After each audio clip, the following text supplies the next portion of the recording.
The amount of money available to spend on groceries varies from person to person. Regardless of how much money you may have to spend, remember to set a budget and stay within that limit. For a ballpark figure, I plan on $1 per meal per person. Depending on your creativity and skills, or if you have a large family, you could definitely spend less if you wanted. But spending $1 per meal per person is a good number to begin with. For those receiving SNAP benefits, your benefits may be all you have to work with. For others, the amount of money for groceries may be the money left over after paying all of their bills. If you don't know how much you have to spend, look back at the last 3 months and see how much money you have spent on groceries each month. Take the 3 monthly totals and add them up. Then divide that number by 3 to see how much you spend in an average month. Once you've determined how much money you have to spend each month on food, take that amount and divide the number by 4.5 to figure out how much money you have to spend each week. For example, if you get $225 each month to spend on food for your family, divide it by 4.5 and you will end up with $50 per week. You may wonder why you don't divide the total number by 4. The reason is because there are more than 4 weeks in most months. Many people fail to account for the extra days each month and don't prepare adequately. Because of this, they run out of money before the month is over. Once this amount is determined, then you can find ways to get the most for your money. So figure it out. Write down how much money you have to spend on food each month. Now divide that number by 4.5. This number represents how much money you have to spend on food each week. This is the number that we will use when planning menus and shopping trips. By limiting the amount I spend each week on food, I always have enough and will not run out of money before the month is over. The real benefit is that it eliminates the stress and worry wondering if our money will last until we get paid again. It is nice to feel peaceful knowing that the money is set aside for our needs for the whole month. I am more careful about what I buy when I am working with limited funds, and for me, it is easier to do it 1 week at a time. We eat healthier because I focus on the food we really need. By eating less meat and by reducing or skipping some junk food purchases, we feel better as well. We are less likely to overeat. When I started spending only $50 per week on our family of 4, I wasn't sure if I could succeed. I learned that it was important to be committed to staying in a budget and making the most of it. This makes shopping easier because I can't make a lot of spontaneous or emotional purchases. When the money for that week is used up, I leave the store. If a purchase doesn't fit in my budget for the week, then I don't buy it. I am more organized and careful about what I buy. We waste less food. We eat healthier.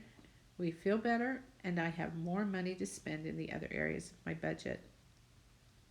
This is a learning process that takes time to master.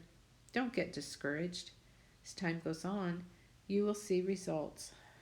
Malcolm Gladwell said, "It takes roughly 10,000 hours of practice to achieve mastery in a field." Be patient with yourself, especially when you're starting out. If I can do it, anyone can do it. When planning my budget, I usually leave myself a cushion of a few dollars each week. If there are miscellaneous items that are a great price, I can use my cushion money for that. If I really want chocolate chips or ice cream one week, I can use the few extra dollars of cushion money that I have set aside for those purchases. Most people these days use credit cards or debit cards. I prefer to pay for groceries with cash. This provides external motivation to stay in your budget. Not everyone has this option, but if you do, it may be wise to pay with cash when you go grocery shopping. By doing so, you are less tempted to go over your limit. People tend to spend more money when they use a credit card, and they don't always pay the credit card in full. each month, which adds additional interest charges as well. By using cash, you have a limit.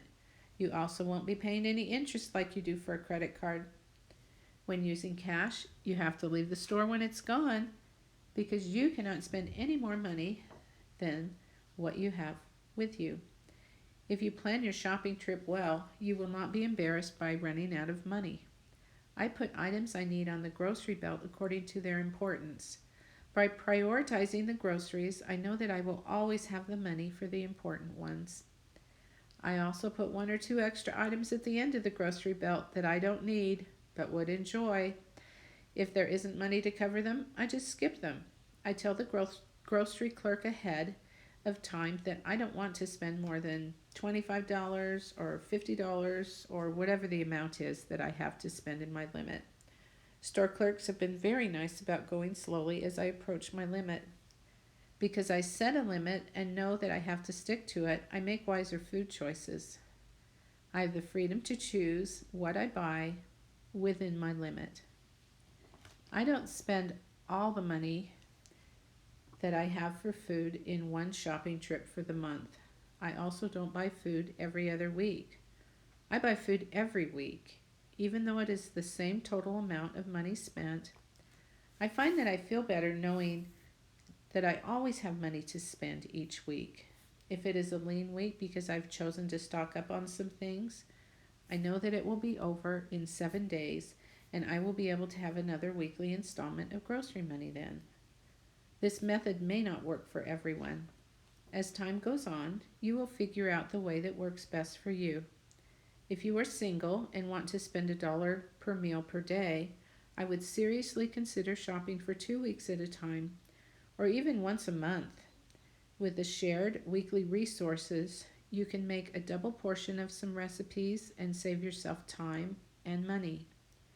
Some people enjoy going grocery shopping only once a month.